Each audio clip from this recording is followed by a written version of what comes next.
Welcome to English Mystery Channel, where we make learning English fun and easy through mystery stories. The Shadows of Innocence. The sun had barely begun to rise when the knock on the door echoed through the quiet house. James Williams, a 23-year-old young man with a bright future ahead of him, had just finished his morning coffee.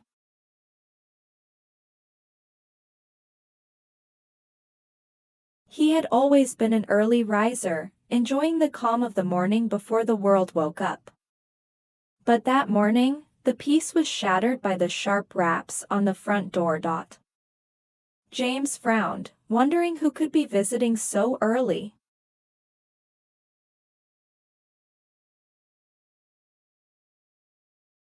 As he opened the door, he was greeted by two police officers, their faces stern and unreadable. The lead officer, a tall man with graying hair, spoke first. "James Williams?" he asked, his voice firm.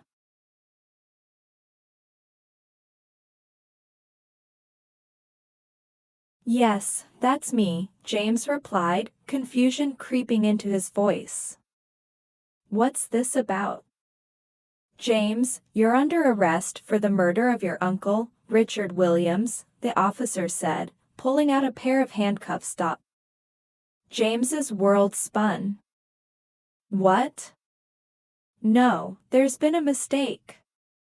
I haven't done anything wrong."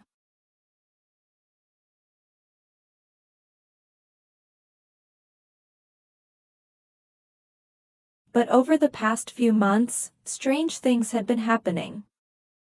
There were odd noises coming from his house at night, foul smells wafting from his backyard, and Mrs. Thompson had even seen him digging in the garden at odd hours.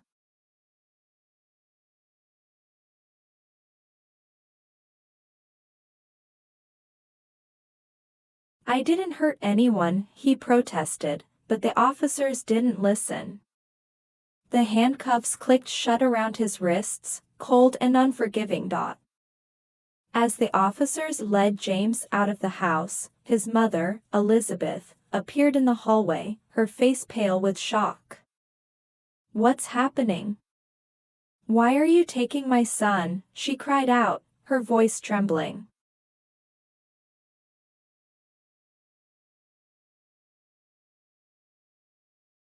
"Ma'am, your brother Richard was found dead in his home this morning. We have reason to believe your son is involved," the officer explained, his tone brisk. Elizabeth's legs gave out beneath her, and she sank to the floor, tears streaming down her face. "No, this can't be true. James would never hurt anyone," she sobbed.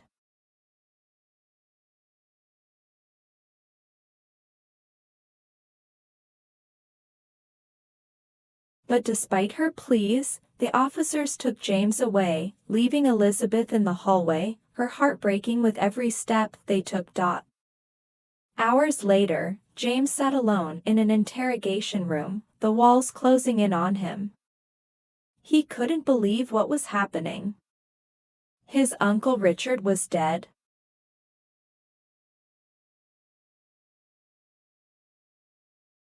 And they thought he was the one who killed him?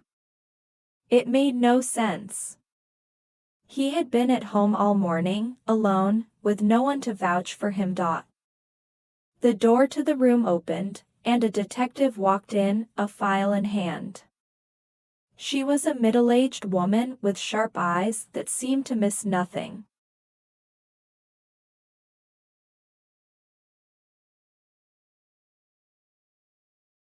She introduced herself as Detective Sarah Collins and sat down across from James, laying the file on the table between them. "James, I need you to tell me where you were this morning," she began, her voice calm but firm. "I was at home," James replied quickly.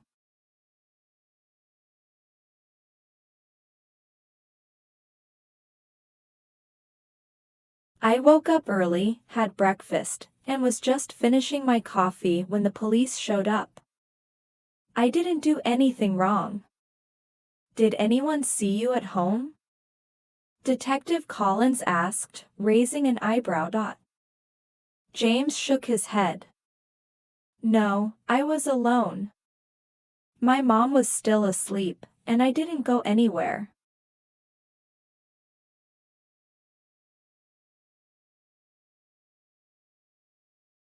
The detective sighed and opened the file, revealing photographs of the crime scene. James recoiled at the sight of his uncle's lifeless body, lying in a pool of blood on the living room floor of his home. James, your uncle was found like this early this morning. His neighbor heard a commotion and called the police.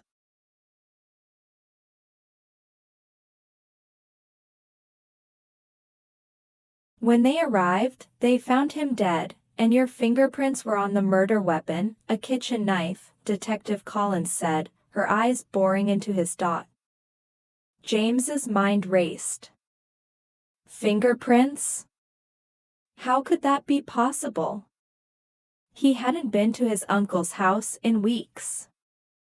I swear, I didn't do this, he insisted, his voice shaking.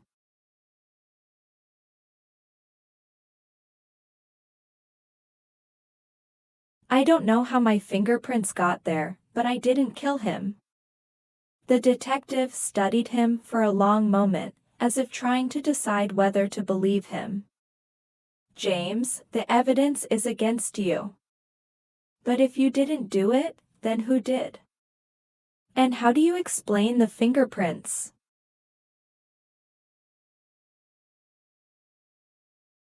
James felt a wave of hopelessness wash over him. He had no answers. All he knew was that he was innocent, but how could he prove it when everything seemed to be stacked against him? Back at the Williams home, Elizabeth was in a state of shock.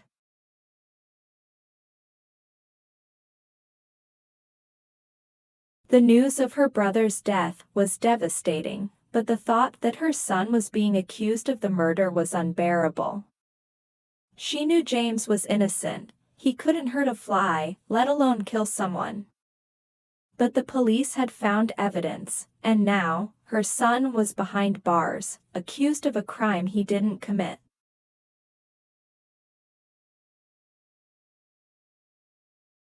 Elizabeth's mind raced as she tried to piece together what had happened.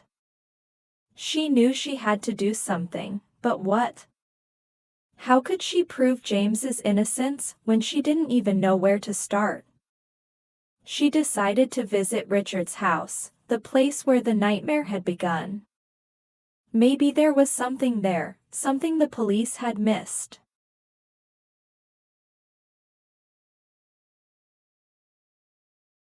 She needed to understand what had happened, to find some clue that could help clear her son's name. As she walked through the front door of Richard's house, memories flooded back. Richard had been a good brother, always kind and generous. But in recent years, he had become more reclusive, withdrawing from the family.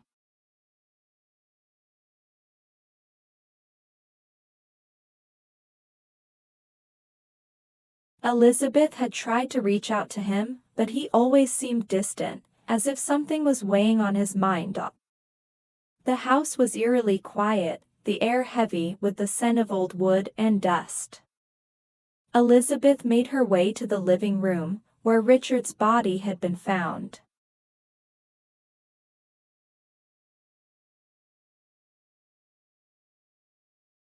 The room was a mess, furniture overturned, and a trail of blood leading to the spot where Richard had died. Elizabeth knelt down, her heart aching as she looked around the room. There had to be something here, something that would explain what had happened.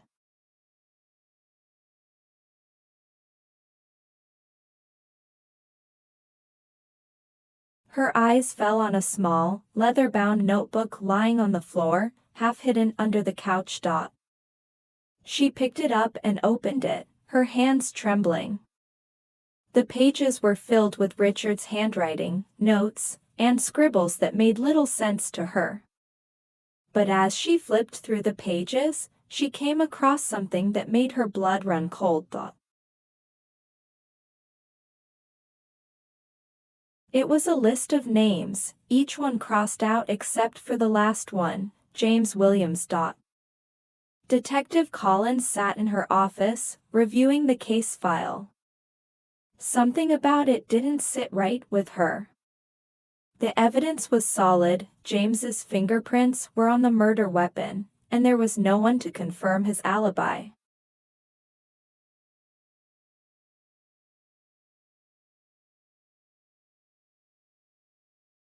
But despite that, she couldn't shake the feeling that there was more to the story. She decided to take another look at the evidence. The knife had been found next to Richard's body, covered in his blood and James's fingerprints. But there was something odd about it. The prints were too perfect, almost as if they had been placed there intentionally.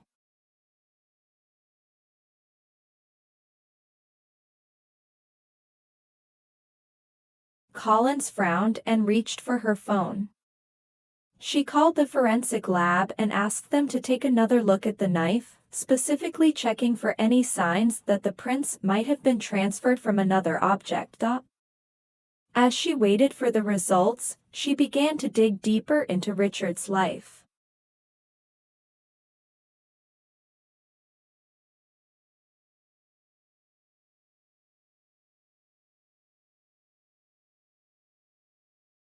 She interviewed his neighbors, his colleagues, anyone who might have had contact with him in the days leading up to his death. What she found was troubling. Richard had been acting paranoid, often looking over his shoulder as if he were being watched. He had withdrawn from his friends and family, spending most of his time alone in his house.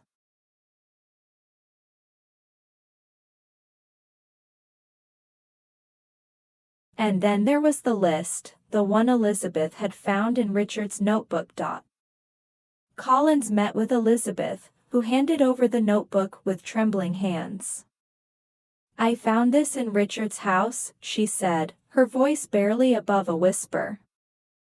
"I don't know what it means, but James's name is on that list."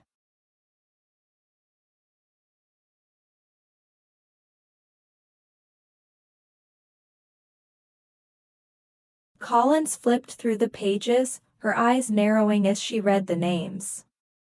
Most of them were unfamiliar to her, but a few stood out.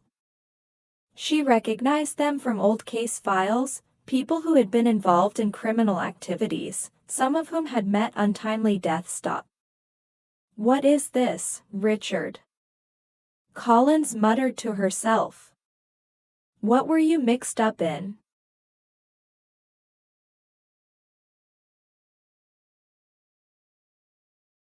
She had the notebook analyzed, hoping to find some clues. The handwriting was indeed Richard's, and the names appeared to be connected to various unsolved crimes over the years.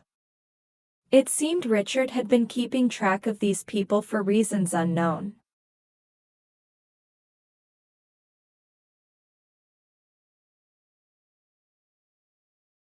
As the days passed, James remained in custody, his hope dwindling with each passing hour. He couldn't understand why this was happening to him. He was innocent, yet the evidence was damning, and he had no way to prove his innocence. But then, one day, Detective Collins visited him in his cell. She looked different, as if she had uncovered something important.